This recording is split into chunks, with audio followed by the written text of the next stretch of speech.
In 1975, the musical Truckload started previews at the Lyceum Theater. Oh my god, I'm like breathing after every sentence. I'm not gonna do this. Okay. On 45th Street. 1 week and 6 previews later, the show closed without ever officially opening. A few months earlier, the Daily News had reported, they threw a party last night on Park Ave for the cast of a new Broadway musical, Truckload, so that everybody could get to know each other before rehearsals start today. It could be the start of something big. Now, following the current trend started by Hair, there would be no famous names, except producer Adela Holzer, who seems to pluck winners like cherries from a tree, and Pat Birch, choreographer of several hits from Grease to Your Good Man Charlie Brown. Then there's Dick Clark of American Bandstand, who's also producing. Him and Birch met during Grease, and Clark, who is excited to push the music of Truckload with his young set. There was also the composer, Louis St. Louis, the son of a factory worker who was a Baptist church organist until he got kicked out because he got involved in a local revival of Under the Gaslight, which the church elders deemed sinful. So, armed with portfolios of his songs, I just heard Jesus. Okay, so armed with portfolios of his songs, he moved to New York and got a job in a record store. Louis wasn't sure he heard right when Leonard Bernstein, during rehearsals of Mass, said that he was destined for a very special future. 6 months later, he was arranging the music for Grease on Broadway and conducting its orchestra. That's where he met classically trained dancer Pat Birch. We decided at once that we already knew each other. In 1974, after Louis and Pat had done Grease, as well as Over Here together, Louis wanted them to put together a concert.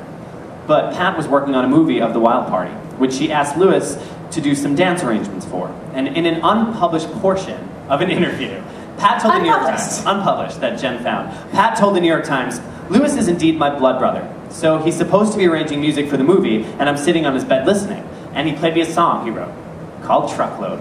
2 seconds later, she said, I was up on the ceiling. I said, that's what we're going to do. That's the concert. We're going to do a truckload of songs about a truckload of people. A concert with characters. A collage of people that you'd see on the freeway. Is it about show people? No, it's about people. Keep in mind that when Truckload was previewing on Broadway, so was another musical called A Chorus Line. How crazy is that? And The Leaf People.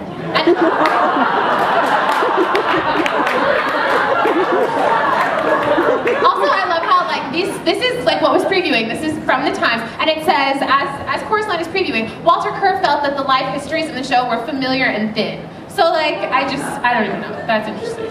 Birch had spent practically 3 years on the road. 11 companies of Your Good Man Charlie Brown later, she was obsessed with putting on stage the feeling of traveling, and not staying at the Ritz, but going down the road with your friends and getting where you're going 20 hamburger joints and 20 massage parlors later. The best time in the world is before you've landed. Nobody can get you in either direction, she said. After her and Louis decided to do Truckload, Pat had to do a dance research project that found her spending 6 weeks in a Howard Johnson's motor lodge in Riverside, California. There, she met all kinds of different folks, and Truckload began to more fully form. Birch brought on Hugh Wheeler, that genial, gray-haired, somewhat shy English gentleman, to write the book. He had previously written A Little Night Music and The New Candide, and would later write Sweeney Todd. About Truckload, he said, all of these characters are traveling. There's a Tennessee boy whose stepmother tries to seduce him while his father is out getting pills for his high blood pressure. He runs away with his sister, who wants to see the world. There's also a story about a young black girl who was going to become an evangelist, but then decided to get married and is jilted at the altar in front of the whole town. So she goes back to saying, Jesus is my main man, and I'm going to marry him because no other man is going to stay with you forever. And that sequence is interrupted, and she's brought back to reality by a little kid who happens to be traveling with his mother, and he's got no father. And the kid stops her and says, ma'am, may I ask you about Jesus? Would he like my mother? I love that. There's a picture of the cast, including clearly the kid who asked that question, which playing the drums, miming. The centerpiece of the show, however, was a giant monster truck center stage at the Lyceum. Like, so cool. Like, we have this idea to put a truck on stage, we're gonna do it. And Louis's piano was built into the truck, and he played the central role of the truck driver. So the rhythm section of the band was actually on top of the truck. And as we're learning more about the stage plot of the show, it sounds so awesome. The truck was Fire Engine Red. Yes. I think Louis. And which is why we've changed from the first concert for Truckload. Also, I look like Bernardo. Just a little bit. Throughout the the show, Truckload, not West Side Story, characters going on their journeys would climb on board the truck. At one rehearsal, the Daily News reported that Miss Birch's assistant took notes on the changes she was constantly suggesting by dictating into a tape recorder. "It's my homework," he told the reporter. Here to speak about Truckload is that young assistant director who also appeared on Broadway in shows from Do I Hear a Waltz to The Scarlet Pimpernel, Mr. James Dybas.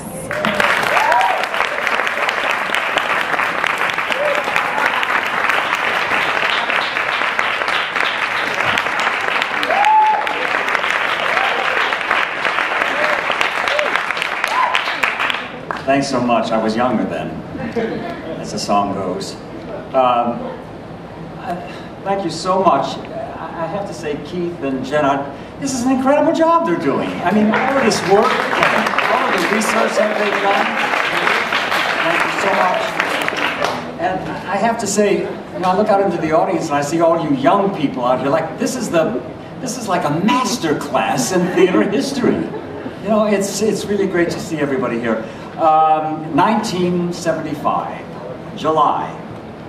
I first want to hot. I want to say first of all, I want to thank and acknowledge a casting director by the name of Vinnie Liff. You know, Vinnie was beloved by the whole theater community at the time, and he was responsible for putting me back in touch with Pat Birch, who I had done West Side Story with. She was Anybody's, and I was Chino at the Dallas State Fair musicals in 1977. And it was because of Vinnie Liff that Pat and I started working together, and it was extraordinary. We were all lucky to be working that summer because unemployment was at its highest since World War II, that summer of 1975. And the subway fare was going up to 50 cents. So, as both talked about our producers, you know, we had three main producers. The Schuberts, who were Bernie Jacobs and Jerry Schoenfeld. Dick Clark from American Bandstand, and the lady by the name of Adela Holzer, who this year, February of this year, was once again let out of prison. In 1977, she was found to have 137 accounts of larceny and falsifying records. She was put in prison then, and I think maybe another time. And she was paroled this year, as I said, in February, for bilking dozens of immigrants out of about $200,000 of promising to help them to get permanent residency in the U.S. Actually, it was about $1.5 million, I think. Prior to that, she'd already served 2 prison stints for rip-offs. Anyhow, enough about our producers.